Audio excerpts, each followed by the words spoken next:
आयकर विभाग की ये कार्रवाई चल रही है। वहीं इस छापेमारी में विभाग को 3 करोड़ रुपए नगद और लाखों रुपए की ज्वेलरी मिली है और टीम को बड़े पैमाने पर बेनामी संपत्तियों के दस्तावेज भी मिले हैं। वहीं बड़े पैमाने पर रॉयल्टी चोरी और टैक्स चोरी के भी दस्तावेज मिले हैं और इन्हीं दस्तावेजों के आधार पर संभावनाएं जताई जा रही थी कि बड़ी टैक्स चोरी का मामला सामने आ सकता है और कुछ जब छापेमारी की जाती है तो ऐसा ही सामने भी आता है।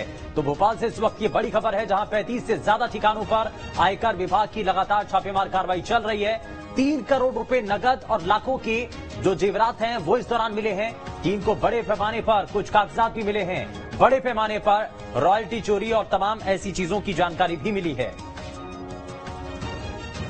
तो 35 से ज्यादा ठिकानों पर आयकर विभाग की ये कार्रवाई चल रही है और इस छापे में विभाग को 3 करोड़ रुपए नगद और लाखों के जेवर मिले हैं।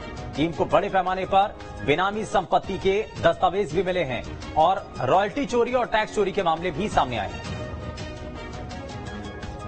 और नितेंद्र शर्मा हमारे संवाददाता जुड़ चुके हैं ज्यादा जानकारी के साथ। जरा सीधे से उनका रुख कर लेते हैं। नितेंद्र, क्या अभी तक जानकारी मिल रही है?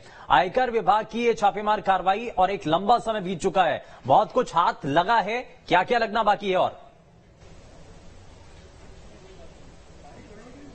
देखिए, आयकर विभाग की कार्रवाई सुबह 5 बजे शुरू हुई थी और तब से लगातार जारी है और अब ये भी कहा जा सकता है कि ये कार्रवाई कम से कम 2 दिन और चलेगी।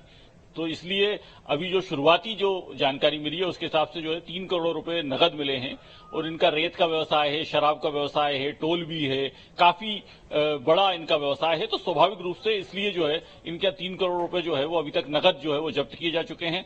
लाखों रुपए की ज्वेलरी साथ में जब्त हुई है और बड़े पैमाने पर प्रॉपर्टी के दस्तावेज मिले हैं, जिनमें कई और लोगों के नाम के भी प्रॉपर्टी के दस्तावेज। इसलिए कहा जा सकता है कि ये बेनामी संपत्ति भी जो है इनकी कई जगह थी। दूसरा, इनके साथ एक और कंपनी पर भी छापा पड़ा है जिसको इनका पार्टनर बताया जा रहा है, वो धनलक्ष्मी मर्चेंट प्राइवेट लिमिटेड है, उस पर भी छापा पड़ा है और इसलिए उसके यहां से भी कई प्रकार के प्रॉपर्टी के दस्तावेज, रेत खनन से जुड़े हुए दस्तावेज, क्योंकि ये लोग खनन के व्यवसाय में हैं, इसलिए रेत खनन से जुड़े हुए दस्तावेज मिले और जिसमें यह भी इनकम टैक्स को मिला है कि जितना रेत का खनन हो रहा था और जितनी रॉयल्टी जमा करना था, उस रेत के खनन के आधार पर जितना इनकम टैक्स को टैक्स देना था, वो टैक्स ये कंपनी नहीं चुका रही थी और इसीलिए उसके मुंबई के ठिकानों पर छापे मारे हैं और करीब 6 शहरों में छापे चल रहे हैं। भोपाल में, कटनी में, नरसिंहपुर में, जबलपुर में, मुंबई में भी छापा है, तेंदुखेड़ा में छापा है और 35 से ज्यादा प्रमाइसेस जो है वो इनकम टैक्स ने कवर करे हैं। तो स्वाभाविक रूप से बड़े व्यवसायी हैं, कई प्रकार के इनके व्यवसाय हैं और इसी कारण इसमें लंबा समय अभी जो है वो छानबीन में लग सकता है। तो इनकम टैक्स ने अभी जो लैपटॉप मिले थे या जो और भी गैजेट्स थे उनको जब्त कर लिया है और अभी इस कार्रवाई में कम से कम 2 दिन और लग सकते हैं। यानी कि अभी 2 दिन और लग सकते हैं, लेकिन ये छापेमार कार्रवाई सुबह से ही जारी है। सुबह से ही हमने देखा कि टीम के द्वारा अलग अलग जो ठिकाने हैं वहां पर ये एक्शन लिया जाता है। लेकिन नितेंद्र, अभी क्या इसमें कोई जानकारी मिल रही है कि जिन ठिकानों पर अभी एक्शन लिया गया है, इसके अलावा भी कुछ और ठिकाने हैं जहां पर टीम के द्वारा एक्शन लिया जा सकता है, जहां पर छापेमार कार्रवाई की जा सकती है? देखिए, बिल्कुल जो है इनकम टैक्स ने जब अपनी कार्रवाई शुरू करी थी उसके बाद जब और प्रमाइसेस का पता चलता है, जैसे भोपाल में उनके एक प्रमाइसेस का पता चला था, वहां पर भी छापे की कार्रवाई फिर शुरू हो गई। इसके अलावा उनके जो बिजनेस पार्टनर हैं या उनसे जुड़े हुए जो लोग हैं, जैसे जैसे उनके ठिकानों का पता चलता है और जगह की जानकारी मिलती है, इनकम टैक्स प्रमाइसेस बढ़ाता जाता है। इसलिए प्रारंभिक जब ये कार्रवाई शुरू हुई थी तो 18 से 20 प्रमाइसेस थे, लेकिन उसके बाद जैसे जैसे और जानकारी मिलती गई तो अब 35 से ज्यादा प्रमाइसेस हैं जहां पर इस समय छापे की कार्रवाई चल रही है।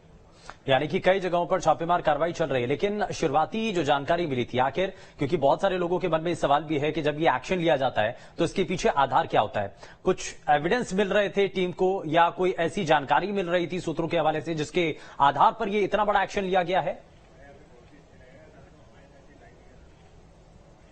देखिए, इनकम टैक्स जो भी छापे की कार्रवाई करता है तो वो छापे की कार्रवाई एक दिन में नहीं होती। इनकम टैक्स की कार्रवाई उसके पहले पूरा रिसर्च होता है, तो स्वाभाविक रूप से कम 3 महीने से 6 महीने का वक्त लगता है। जब इनकम टैक्स अपनी कार्रवाई करता है तो उसके बीच में सारी जानकारी इकट्ठी की जाती है, सारी चीजें इकट्ठी की जाती हैं, तो उसके बाद छापा मारा जाता है। तो इन्होंने कितना टैक्स दिया, इनकी कंपनियों में कितना टैक्स दिया, इनकी कंपनियों में क्या कारोबार हो रहा है, तो इनके पेन नंबर से आजकल इनकम टैक्स के पास बड़े लेटेस्ट सॉफ्टवेयर हैं, तो वो केवल पेन नंबर डाल के किसी भी व्यक्ति के बारे में पूरी जानकारी एकत्र कर लेते हैं। तो स्वाभाविक रूप से ये सारी जानकारी जब इकट्ठी हो जाती है तभी इनकम टैक्स का छापा पड़ता है। तो ये माना जाए कि इसको लेकर इनकम टैक्स काफी दिन से जो है वो इन पर सर्च कर रहा था और उसके बाद आज जो है वो ये कार्रवाई की गई। तो 35 से ज्यादा ठिकानों पर ये एक्शन लिया जाता है, ये बड़ी कार्रवाई की जाती है। लेकिन साथ ही साथ इसमें लगभग 3 करोड़ के आसपास का नगद जो अभी सामने आया है। लेकिन नितेंद्र, इसमें कितना बड़ा ये अमाउंट हो सकता है? क्योंकि जब ये 2 दिन और छापेमार कार्रवाई चलेगी तो यानी कि और बड़ी मात्रा में अमाउंट सामने आ सकता है। देखिए, बिल्कुल अभी 2 दिन और छापेमार कार्रवाई चल रहा है, तो स्वाभाविक रूप से अभी ये प्रारंभिक जानकारी है। अभी 2 दिन में और भी कई खुलासे हो सकते हैं, और भी कई जानकारी सामने आ सकती है। और मैं संजय शर्मा के बारे में आपको बता दूं कि संजय शर्मा जो है वो भारतीय जनता पार्टी से विधायक हुआ करते थे 2013 में। 2018 में जब इनको टिकट नहीं मिला तो इन्होंने भाजपा छोड़ के कांग्रेस ज्वाइन कर ली और 2018 का चुनाव कांग्रेस से लड़ा और ये इस समय कांग्रेस से विधायक हैं। तो स्वाभाविक रूप से बड़ा लंबा कारोबार है, पुराने व्यवसायी है, तेंदुखेड़ा के पुराने व्यवसायी हैं और अपना कारोबार मध्य प्रदेश से बाहर कई जगह फैला चुके हैं। तो स्वाभाविक रूप से जैसे जैसे छापे का समय निकलता जाएगा तो ये माना जाए कि और भी खुलासे इस छापे में होते जाएंगे। यानी कि कई और बड़े खुलासे होने की संभावनाएं भी है, लेकिन 2 दिन